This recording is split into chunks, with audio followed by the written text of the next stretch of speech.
Warahmatullahi wabarakatuh. Perkenalkan, nama saya Andi Rizky dari Prodi Pendidikan Teknik Informatika dan Komputer kelas D.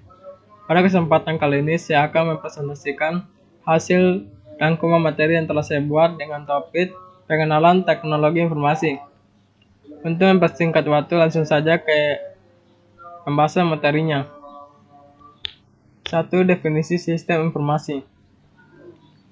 Ada beberapa definisi sistem informasi menurut para ahli, yaitu menurut Alter, sistem informasi adalah kombinasi antara prosedur kerja, informasi, orang, dan teknologi informasi yang diorganisasikan untuk mencapai tujuan dalam sebuah organisasi. Menurut Bernard dan Hopwood, sistem informasi adalah kumpulan perangkat keras dan perangkat lunak yang dirancang untuk mentransformasikan data ke dalam bentuk informasi yang berguna. Menurut Galinas, Oram, dan Wiggins, sistem informasi adalah suatu sistem buatan manusia yang secara umum terdiri atas kumpulan komponen berbasis komputer dan manual yang dibuat untuk menghimpun, menyimpan, dan mengelola data, serta menyediakan informasi keluaran kepada pemakai. Menurut Hall, sistem informasi adalah sebuah rangkaian prosedur formal di mana data dikelompokkan, diproses, menjadi informasi, dan didistribusikan kepada pemakai.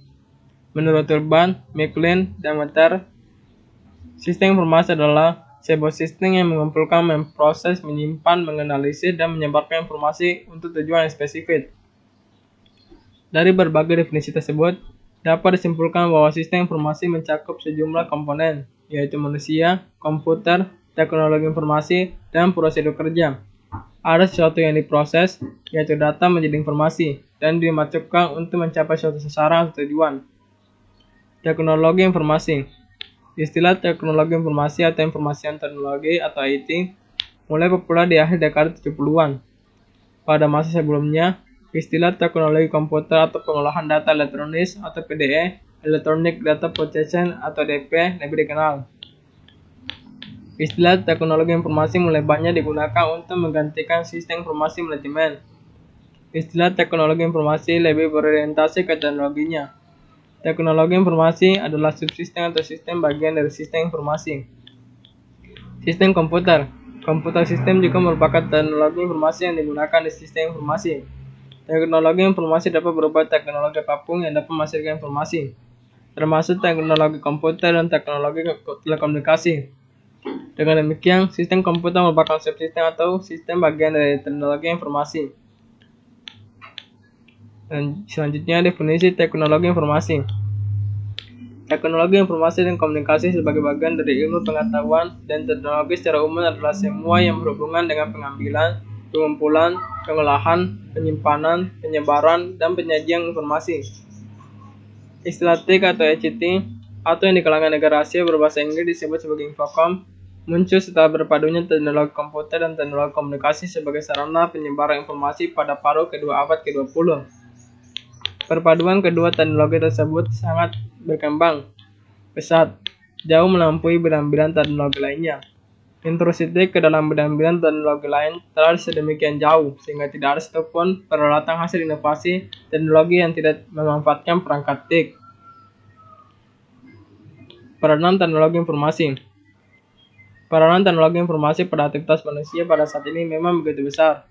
Contoh hasil penerapan teknologi informasi yaitu pengambilan uang melalui ATM atau anjungan tunai mandiri, transaksi melalui internet yang dikenal dengan e-commerce atau perdagangan elektronik, transfer uang melalui fasilitas e-banking yang dapat dilakukan dari rumah, dan lain-lain. Peranan teknologi informasi secara garis besar dapat dikatakan bahwa A. Teknologi informasi menggantikan peran manusia. Teknologi yang memperkuat peran manusia. Teknologi informasi berperan dalam restrukturisasi terhadap peran manusia. Kecenderungan teknologi informasi terhadap sistem informasi. Alter mengemukakan berbagai kecenderungan teknologi informasi berkaitan dengan sistem informasi, yaitu A. Peningkatan kecepatan dan kapasitas komponen-komponen elektronik. B. Ketersediaan informasi dalam bentuk digital semakin banyak. C. Portabilitas peralatan-peralatan elektronik yang semakin meningkat. D. Konektivitas meningkat. Kemudahan pemakaian meningkat. F. Ketidakmampuan mengotomasikan logika masih berlanjut. Perkembangan TIC. Bila dilacak ke belakang, terdapat beberapa tonggak perkembangan teknologi yang secara nyata memberi sumbangan terhadap eksentrisitas saat ini. Pertama adalah temuan telepon oleh Alexander Graham Bell pada tahun 1875. Temuan ini kemudian ditindaklanjuti dengan penggelaran jaringan telekomunikasi dengan kabel yang melilit seluruh daratan Amerika. Bahkan kemudian diikuti pemasangan kabel komunikasi transatlantik. Inilah infrastruktur masif pertama yang dibangun manusia untuk komunikasi global.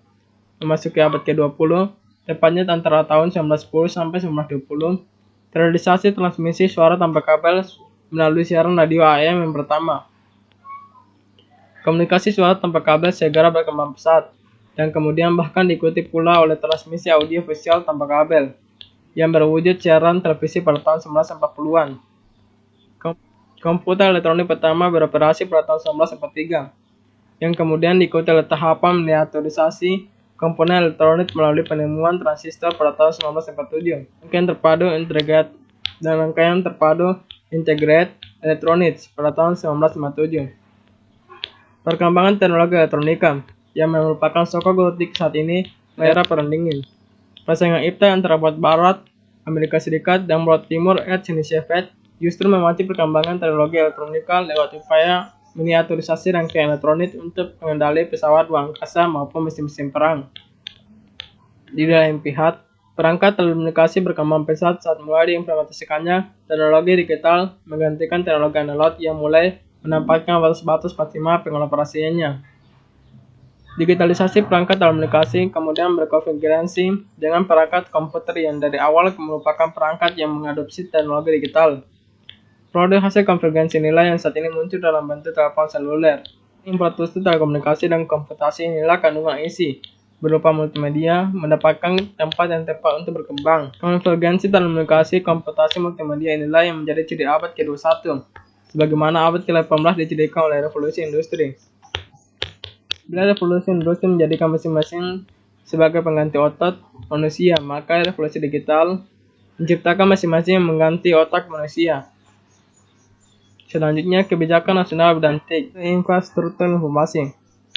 Infrastruktur informasi terdiri atas beberapa aspek yang seluruhnya harus dibangun secara paralel dan saling menunjang. Aspek pertama adalah jaringan fisik yang berfungsi sebagai jalan raya informasi, baik pada tingkat jaringan tulang punggung maupun tingkat akses pelanggan. Aspek kedua menekankan pada kemanfaatan sebesar-besarnya pengelolaan sumber informasi bagi seluruh komponen masyarakat. Aspek terakhir adalah pengembangan perangkat keras, baik di sisi jaringan maupun di sisi terminal. 2. Perangkat lunak. Perangkat lunak sistem operasi dengan keandalan tinggi dan kebutuhan sumber daya memori maupun prosesor yang minimal serta fleksibel terhadap perangkat keras maupun program aplikasi yang baru merupakan prioritas yang harus dikembangkan. Program aplikasi juga perlu dikembangkan terutama terkait dengan sektor perekonomian, industri, pendidikan maupun pemerintahan.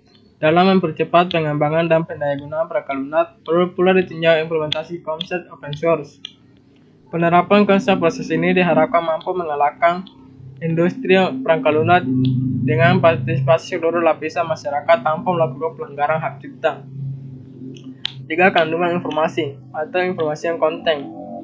Kegiatan pengembangan kandungan informasi bertujuan melakukan penataan, penyimpanan, dan pengolahan informasi yang diperlukan untuk meningkatkan efisiensi proses pembangunan, pengorganisasian, pencarian, dan pendistribusian informasi.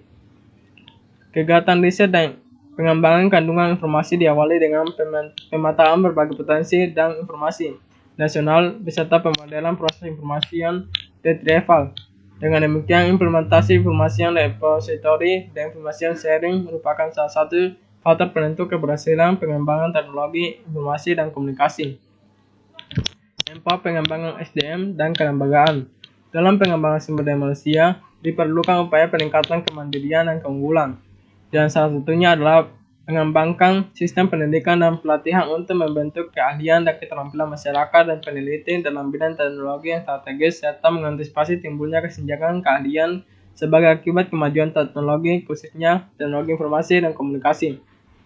5. Pengembangan regulasi dan standarisasi. Kementerian Negara Riset dan Teknologi 2006.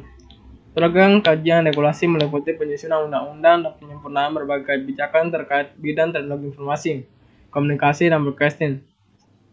Salah satunya adalah penyempurnaan Cipta Biru Telekomunikasi dan UU Telekomunikasi Nomor 36/1999 yang sudah mulai ketinggalan dengan perkembangan teknologi dan tuntutan masyarakat. Kerangka regulasi ini adalah mempercepat terlaksananya proses kompetisi yang sebenarnya dalam penyediaan jasa telekomunikasi sehingga dapat memberikan perbaikan kondisi layanan, kemudahan bagi pengguna jasa, serta harga yang ekonomis. Sekian hasil rangkuman dan presentasi saya. Kurang lebihnya saya mohon maaf. Wassalamualaikum warahmatullahi wabarakatuh.